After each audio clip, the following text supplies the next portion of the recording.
తెలుగు శ్రోతలందరికీ నమస్కారం అండి. మన శ్రీదేవి గిరిధర్ ఛానల్కి మీ అందరికీ స్వాగతం. సౌగంధి నవల వింటున్నామండి.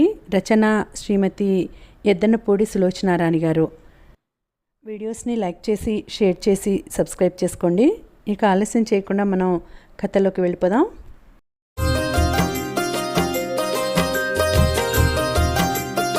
లక్ష్మి ఫోన్ పెట్టేసి ఏడుస్తూ కూర్చుంది.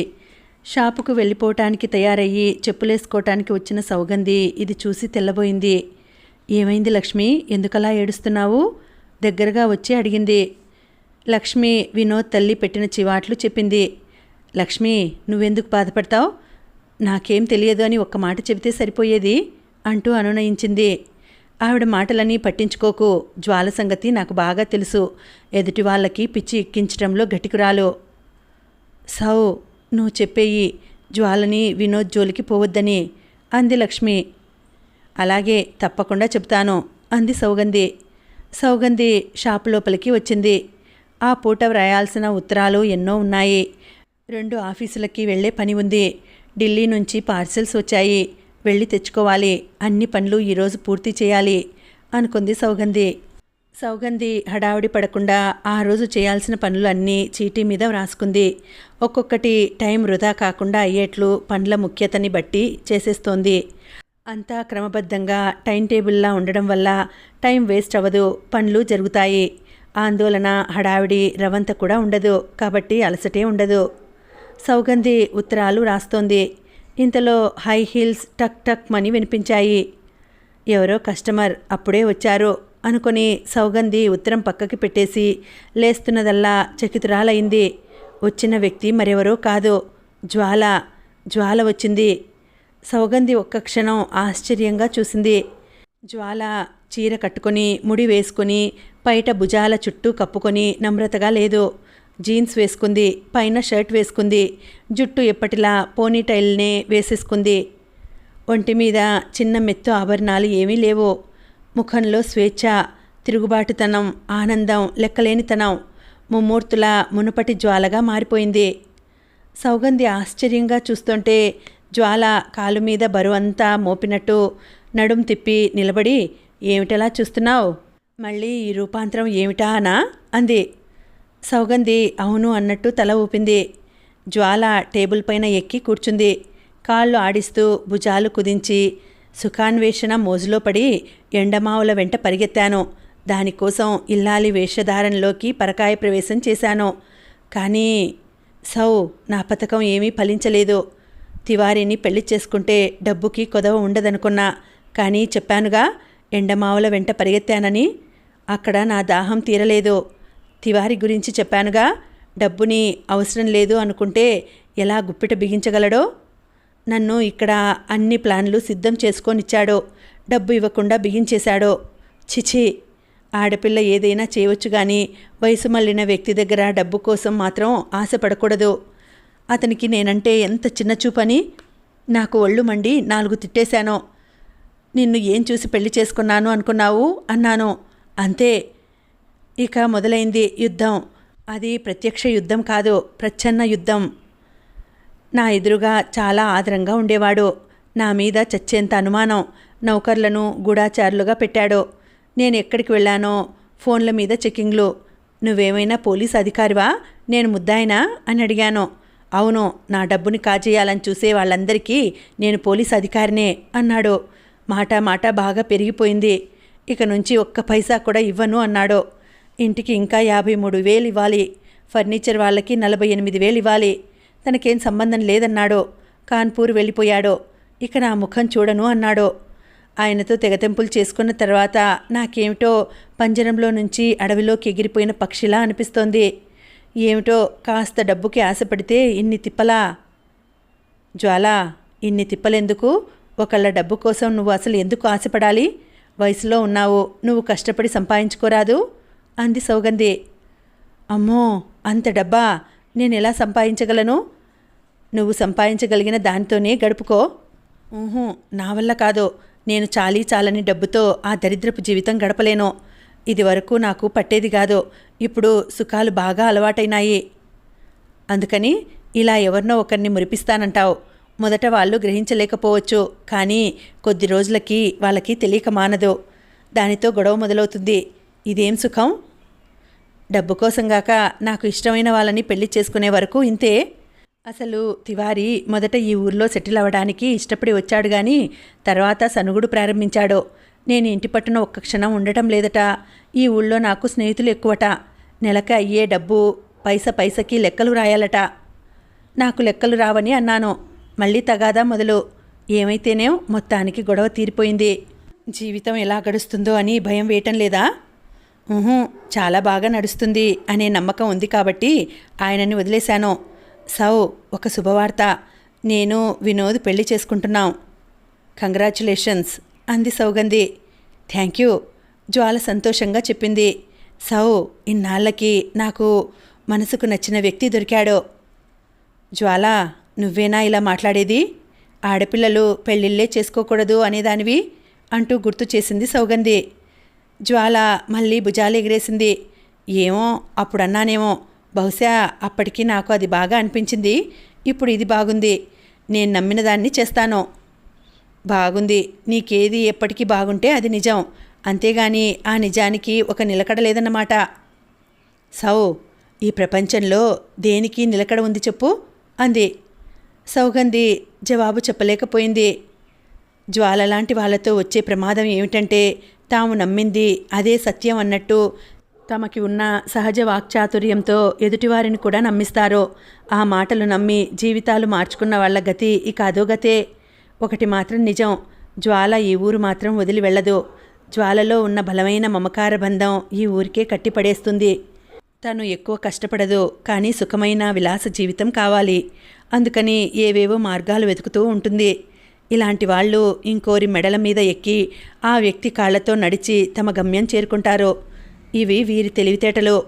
ఆ వ్యక్తి ఉద్దేశం అర్థమైతే ఆ మెడల మీద మోసే వ్యక్తిని నీటిలోకి దింపి కింద పారేసి తమ దారిన తాము చక్కా పోతారు. వీళ్ళు మళ్ళీ ఎవరు తమ భారం మోస్తారా అని ఇంకో వ్యక్తి కోసం ఎదురు చూస్తారే తప్ప తమకి తాముగా 2 అడుగులు కూడా వేయరు. అది చాలా శ్రమ అనుకుంటారు. స్వయంగా కష్టపడి గమ్యం చేరుకోవటంలో ఉన్న అసలైన ఆనందం, స్వేచ్ఛ ఏమిటో, అది ఎంత ఉన్నతంగా ఉంటుందో, ఎంత ఆత్మానందం ఇస్తుందో వీరికి చెప్పినా అర్థం కాదు. ఎదుటి వ్యక్తిని ఏదో ఉద్ధరిస్తున్నట్టు, చేయూత ఇస్తున్నట్టు మాట్లాడతారు. అసలు చేయూత కావాల్సింది వీరికే. లక్ష్మికి అప్పుడే జ్వాల అంటే విసుగు పుట్టేస్తోంది. జీవితం పట్ల, సాటి వ్యక్తుల పట్ల విలువలేని వాళ్ళని లక్ష్మి రవ్వంత కూడా క్షమించదు. జ్వాల వెళ్ళిపోయింది. సౌగంధి మనసులో అనుకుంది, పోనీ ఈసారైనా జ్వాల ఆనందం నిలిస్తే అంతే చాలు. వినోద్ది జ్వాలది దాదాపు ఒకే రకమైన స్వభావం. ఎదుటవారి కోసం ఎంతో కష్టపడతారు నిజమే, కానీ దానికి రెట్టింపు తమ స్వలాభానికి వినియోగించుకుంటారు. జ్వాల పరిచయం పెరిగినప్పటి నుంచి వినోద్ షాపుకి రాకుండా, సౌగంధి కంటికి ఎదురు పడకుండా తప్పించుకుంటున్నాడు. ఎందుకంటే అతను తనని పెళ్లి చేసుకుంటానని వెంబడించిన సంగతి గుర్తే ఉంటుంది. సౌగంధికి నవ్వు వచ్చింది. ఎంత త్వరగా అభిప్రాయం నిర్ణయం చేస్తారో అంతకు రెట్టింపు త్వరగా మళ్ళీ వాటి గురించి మర్చిపోతారు. అంతా వేగం.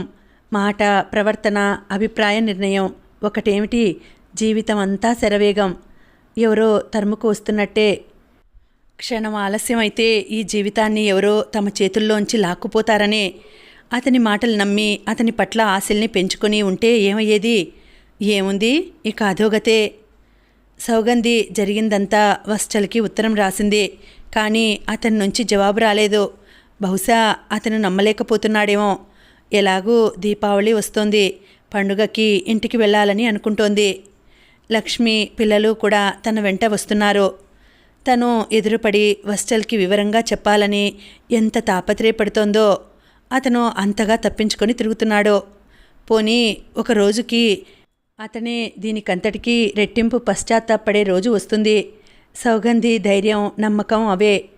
తన మనసులో ఏ మాలిన్యం లేదు. తను వశ్చల్కి ఎలాంటి అన్యాయం చేయలేదు. తన మనసులో ఇంకో మగవాడి పట్ల ఎలాంటి ఆకర్షణ లేదు. అసలు ఆ ఆలోచనే రాదు తనకి. జీవితంలో తన కాళ్ల మీద తను నిలబడాలనే స్వతంత్ర భావం. ఆలోచన రీత్యా తను వశ్చల్కి దూరంగా, శారీరకంగా హైదరాబాద్లో ఉండవచ్చు, కానీ మానసికంగా మాత్రం కాదు. అసలు ఇలా దూరంగా ఉండడంతో అతని మీద మమతానురాగాలు ఇంకా ఎక్కువైనాయి. ఏదైనా ఇష్టమైన రుచిగల వంటకం లక్ష్మి చేసినప్పుడు తింటుంటే అయ్యో వశ్చల్ లేడే అనిపిస్తుంది. ఒక మంచి చీర కట్టుకుంటే వశ్చల్ చూస్తే ఏమనేవాడో అనిపించేది.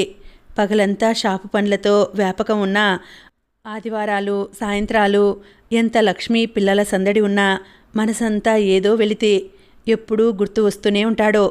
అత్తయ్య వాడిని చేసుకోవే అమ్మా అన్న మాటలు నిత్యం మనసులో వెంటాడుతూనే ఉంటాయి. చాలాసార్లు సౌగంధికి అత్తయ్యకిచ్చిన మాట నిలుపుకోలేకపోయానే అనే ఆవేదన కలుగుతోంది. ఏం లాభం, ఇక్కడ తను కోరుకున్న విధంగా జీవితంలో విజయం సాధించింది.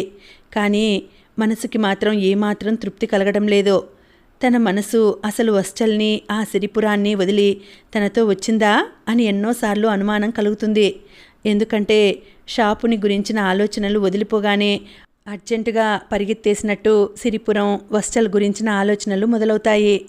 రోజులు గడిచిపోతుంటే నెలలు ఇలా తిరిగిపోతుంటే సౌగంధికి చాలా వేదన కలుగుతోంది. జీవితాంతం ఇలాగే అయిపోదు కదా. వశ్చల్ అక్కడ, తను ఇక్కడ. అగాధం చెరో అంచున ఇద్దరూ ఒకరికి ఒకరు దూరంగా నిలబడి ఉన్నారు. ఒకరి చెయ్యి ఒకరు అందుకోవటం ఎంత కష్టం. ఈ పట్టుదలలో విలువైన జీవితం వృధా అయిపోవటం లేదు కదా. సౌగంధిలో మళ్ళీ ఒక్కొక్కసారి ఆలోచనలు, అంతలోనే ఆలోచనలు మరో కోణం వైపు మళ్ళీపోతాయి. ఇన్నాళ్ళ నుంచి నేను వశ్చల్కి దూరంగా ఉన్నాను. నాయకి మాటలు, ఉత్సాహం గుర్తుకు వస్తుంది. వశ్చల్ ఆ అమ్మాయి పట్ల ఆకర్షితుడు అవలేదు కదా.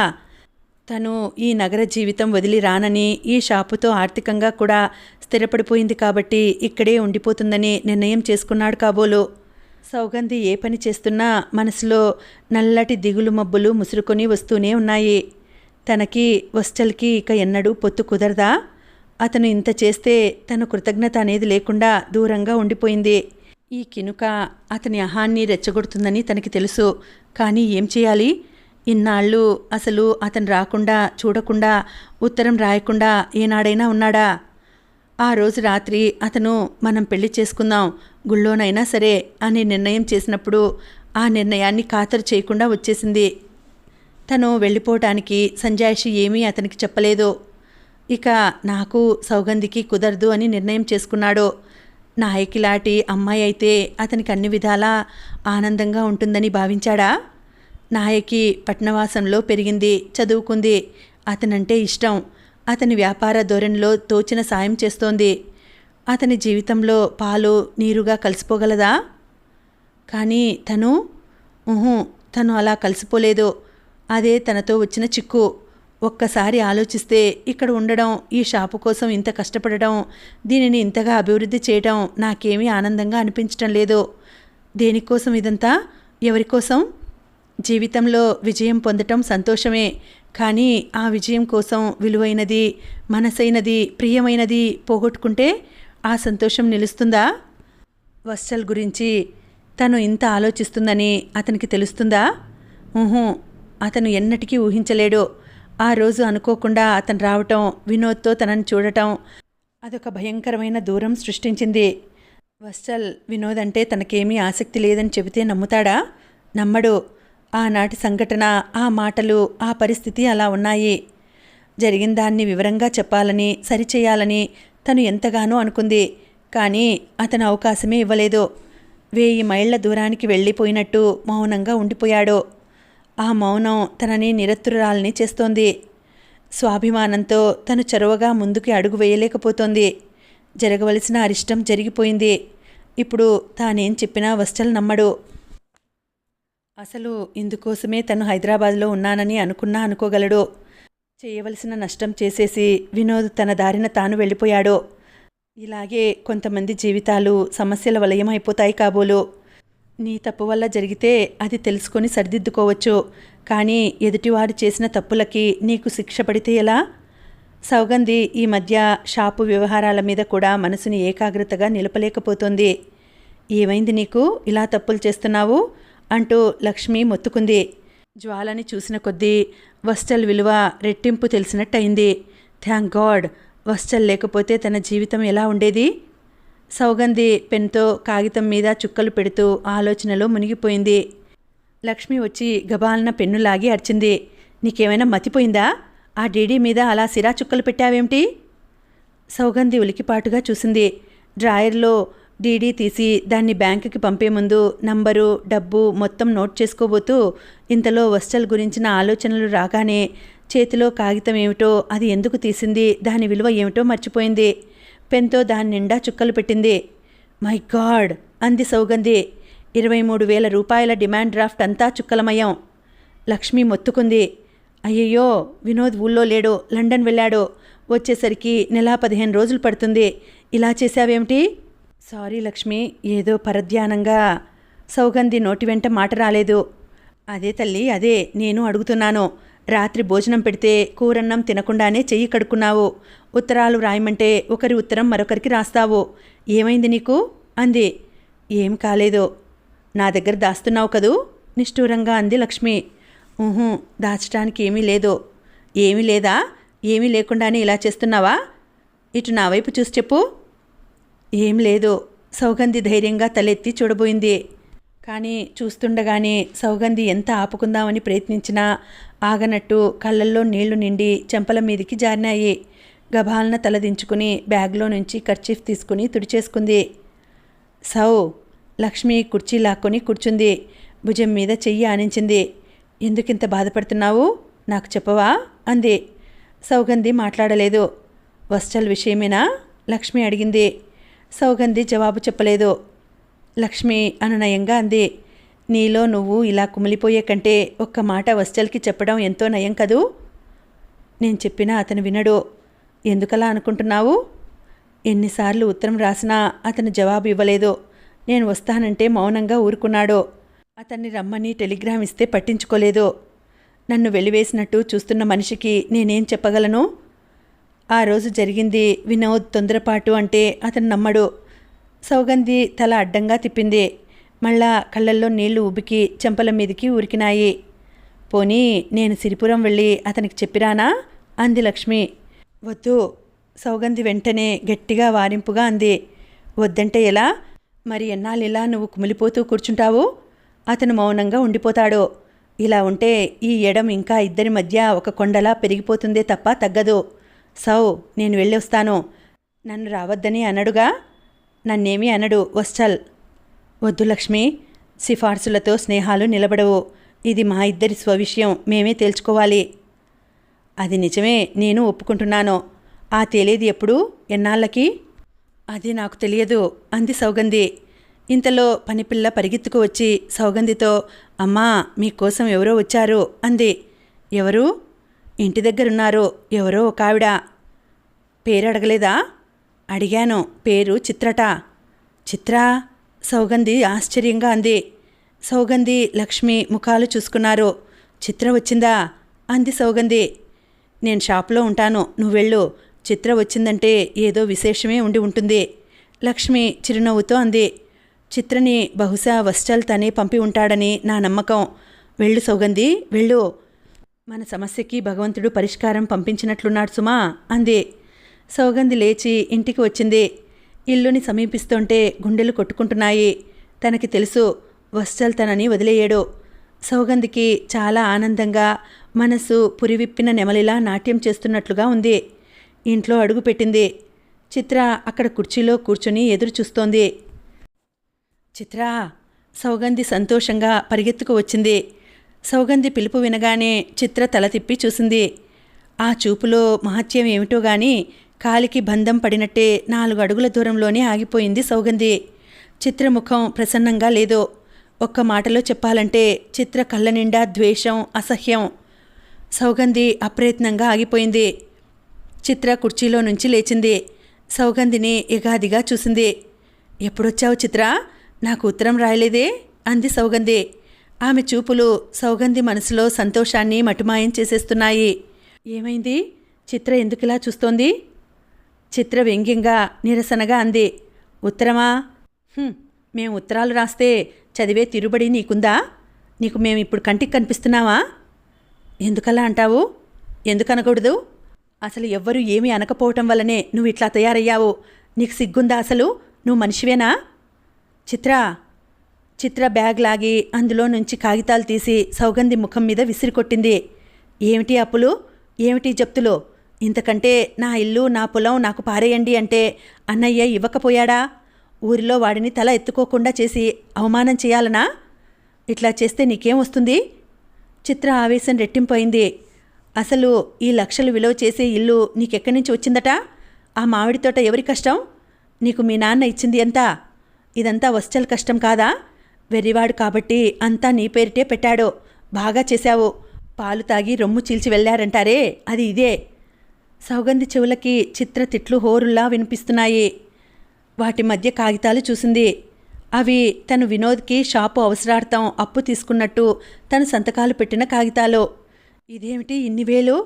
దాదాపు 3 లక్షలకి పైగా ఉంది తీసుకున్న అప్పు. సౌగంధికి తల తిరిగిపోతుంది. తమ షాపు అవసరార్థం కాస్తో కూస్తో డబ్బు తీసుకున్న మాట నిజమే, కానీ ఇన్ని వేలు తీసుకోలేదే. తీసుకున్న కొద్ది డబ్బు కూడా తను తీర్చేసింది. చిత్ర అరుస్తూ ముఖం వాచేట్టు తిడుతోంది. నువ్వు ఒక్క మాట వశ్చల్కి చెప్పలేదు. వాళ్ళని ఇలా సరాసరి ఇంటి మీదకి పంపావు.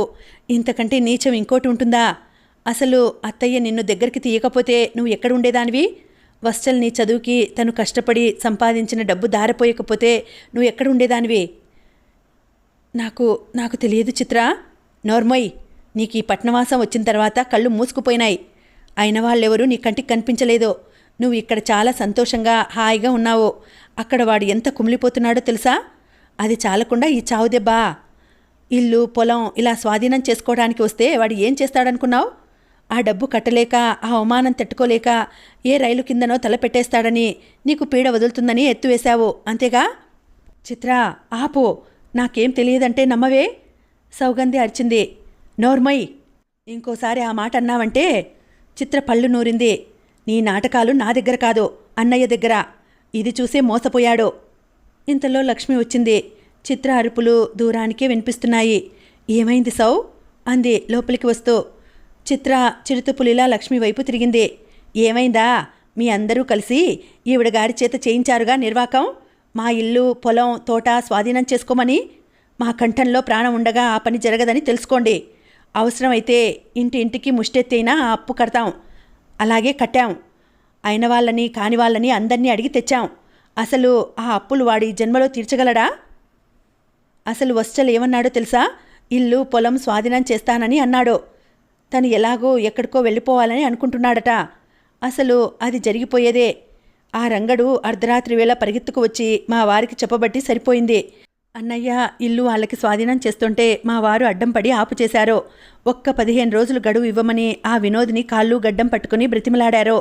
మేమెంత చెప్పినా అన్నయ్య వినడే. కావాలని అనుకోవాల్సిన వ్యక్తి ఇది వదిలేసినప్పుడు ఇవన్నీ మనకెందుకు అంటాడు. నేనే పోట్లాడాను, మొత్తుకున్నాను. ఈవిడ గారికి సిటీలో ఆ మోజు దొరికి ఉండొచ్చు, కానీ కష్టం మాట ఏమిటి? అసలు నువ్వు పడిన కష్టానికి విలువ కడిగితే ఆవిడగారే వచ్చి బ్రతికి ఉన్నంతకాలం నీకు ఊడిగం చెయ్యాలి అన్నాను. నేను వెళ్ళి ఊరి వద్ద ప్రెసిడెంట్ గారికి చెబుతాను. ఆయన ఈ వచ్చిన వాళ్ళ కాళ్ళు విరగ్గొడతాడు అంటే అలాంటి సిల్లి పనులు చేస్తే నేను నీ కంటికి కనిపించని చిత్ర అని నా మీద ఎగిరాడు. ఎవరికి ఏది చెప్పకూడదట. ఇల్లు పొలం ఆ మహానుభావుడికి అప్పజెప్పి తను కట్టుగుడ్డలతో ఎక్కడికో వెళ్ళిపోతాడట. సౌగంధి కళ్ళ వెంట నీళ్లు జలజలా రాలుతున్నాయి. ఇంత జరిగిందా? ఇంత జరిగినా ఒక్క చిన్న మాట వశ్చల్తనని అడగలేదు. అడిగి ఉంటే ఎంతో బాధ తప్పేది. చిత్ర ఆవేశంగా అంది. ఇల్లు ఆవిడగారికి అవసరం లేకపోతే నీకు కావాలి కదా అన్నాను. నాకు అవసరం లేదు అంటూ ఒకటే మాట. నేను ఈయనతో చెప్పించాను. మేమిద్దరం మాట్లాడి అరిచి నానా గొడవ చేస్తే ప్రెసిడెంట్ గారు కూడా వచ్చి వశ్చల్ గారు అన్నీ తెలిసినవారు, ఊరి పిల్లలకి ఆదర్శంగా ఉన్నవారు, మీరే ఇలా చేస్తే ఎలాగండి అని కేకలేస్తే చివరికి ఇల్లు పొలం వారికి స్వాధీనం చేయకుండా ఉండడానికి అంగీకరించాడు. వాడి చేత అనిపించడానికి మా అందరి తల ప్రాణాలు తోకకొచ్చాయి. వినోద్ వ్రాసిన ఉత్తరాలు తెచ్చి చూపించాడు. ఈ ఊళ్ళో బంజారా హిల్స్లో ఒక మంచి ఇల్లు అమ్మకానికి వచ్చింది. సౌగంధి అది కావాలని అనుకుంటోంది అని వ్రాశాడు. తను అక్కడ ఇల్లు కావాలని అనుకుంది. ఈ ఇల్లు అమ్మకపోతే డబ్బు ఎక్కడి నుంచి వస్తుంది అంటాడు. తనకి డబ్బు కావాలి అంతేగా అని మేం తర్కించి చివరికి డబ్బంతా పంపేటట్లు ఒప్పించాం. అందరం ఎవరికి తోచిన చోట వాళ్ళు డబ్బు తెచ్చి ఆ వినోద్కి ఇచ్చాం. అప్పు ఎంతైనా పర్వాలేదు. ఆ ఇల్లు పొలం పోతే అన్నయ్య బ్రతకలేడని మా భయం. చిత్ర చేతులు జోడించి దండం పెట్టింది. మహాతల్లి, నీ మూలంగా అసలు వాడు ఎప్పుడు సుఖపడ్డాడు? ఆ ఇంటి కోసం చాకిరీ, ఆ తోట కోసం చాకిరీ, నీ చదువుకి డబ్బు పంపటానికి చాకిరీ. కానీ నీకు రవ్వంత కూడా లేదు. అది వాడి కర్మ. ఎంత మంచి సంబంధాలు వచ్చాయి. ఆ జడ్జిగారు అమ్మాయిని చేసుకోమని వాళ్ళు ఎంత తిరిగారో. ససేమిరా చేసుకోనని అన్నాడో. వాళ్ళకి ఒక్కతే పిల్ల, బోల్డెంత ఆస్తి. ఆయనకి వస్తలంటే ప్రాణం. మాకు మగపిల్లలు లేరు, నువ్వే కొడుకు అనుకుని ఆస్తిపాస్తులు అప్పచెప్పేస్తామని ఆయన ఎంతగా తిరిగారో. నేను చేసుకోను అని ఒకటే మాట. వాడిని నేను ఒప్పించలేకపోయాను. ఒళ్ళు మండి అక్కడేమో ఆవిడగారి షాపు గీపు అంటూ లక్షణంగా ఫ్రెండ్స్తో తిరుగుతూ హాయిగా ఉంది. ఇక్కడేమో నువ్వు తిన్నావో లేదో అని అడిగే దిక్కు కూడా లేకుండా ఒక్కడివి.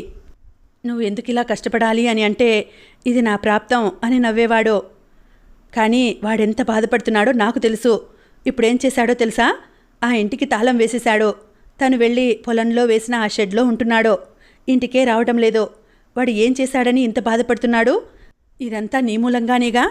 ఏమ్మా మహాతల్లి, నీకిక్కడ ఉండాలంటే ఉండు. నీకిష్టమైన వాళ్ళని పెళ్లి చేసుకుని ఊరేగో. మధ్యలో వాడినెందుకు బాధ పెడతావు? నేను నిన్ను చేసుకోను, నువ్వు వేరే పిల్లని చేసుకో అని చెప్పేస్తే పోయేది సౌ. నువ్వు చేసిన పని ఇప్పటికి చాలా సంతోషంగా ఉండవచ్చు. కానీ ఎప్పటికైనా వాడి ఉసురు నీకు తగలక మానదు. అత్తయ్య ఆత్మఘోష నీకు తప్పకుండా తగులుతుంది. మా అందరినీ బాధ పెట్టావే, అది ఊరికే పోదు, తప్పక నీకు తగులుతుంది. మీరు అలా అనకండి. సౌ ఇదేం చేయలేదు. లక్ష్మి కల్పించుకొని అనబోయింది. మీరు నోరు మూసుకోండి. మీరందరూ కలిసే ఆవిడగారి చేత ఈ పని చేయించారు. అంతే, గొర్రె కసాయివాడిని నమ్ముతుంది, తనే అనుభవిస్తుంది. అయిన వాళ్ళు లేకపోవడం అంటే ఏమిటో ఇప్పుడు కాదు, ఇంకో సంవత్సరం గడవని తెలుస్తుంది. నేను వెళ్తున్నాను. అయ్యో కూర్చోండి. కూర్చోటానికి రాలేదు. మా వారు పని మీద వస్తుంటే ఒక్కసారి ఈ మహాతల్లిని 4 కడిగి పెడదామని వచ్చాను. సౌగంధి నిరత్తురాలయ్యి వచ్చి కూర్చుంది. ఇంత జరిగిందా? అక్కడ ఇంత జరుగుతుంటే ఇక్కడ తను ఎంత హాయిగా తిరుగుతోంది. చిత్రని తిట్టని. వద్దు లక్ష్మి, ఆపు చేయకు. చిత్ర తిట్టు, ఇంకా తిట్టు. నువ్వెన్ని తిట్టినా తక్కువే. అసలు నా మూలంగా వస్తలకి జరిగిన అవమానానికి సిగ్గుపడుతున్నాను. ఇంతలో టెలిగ్రామ్ అని వినిపించింది. లక్ష్మి వెళ్ళి సంతకం పెట్టి తెచ్చింది. సౌ నీకే అంటూ ఇచ్చింది. టెలిగ్రామ్ దేశాయ్ ఇచ్చారు. వస్తల్కి యాక్సిడెంట్ అయింది, చాలా సీరియస్గా ఉంది. దేశాయ్. నేను అనుకుంటూనే ఉన్నాను, నా భయం నిజమే అయింది అంటూ చిత్ర వెళ్ళిపోయింది. లక్ష్మికి సౌగంధి ముఖం చూస్తే చాలా భయం వేసింది. ముఖం పాలిపోయింది, పెదవులు అదురుతున్నాయి.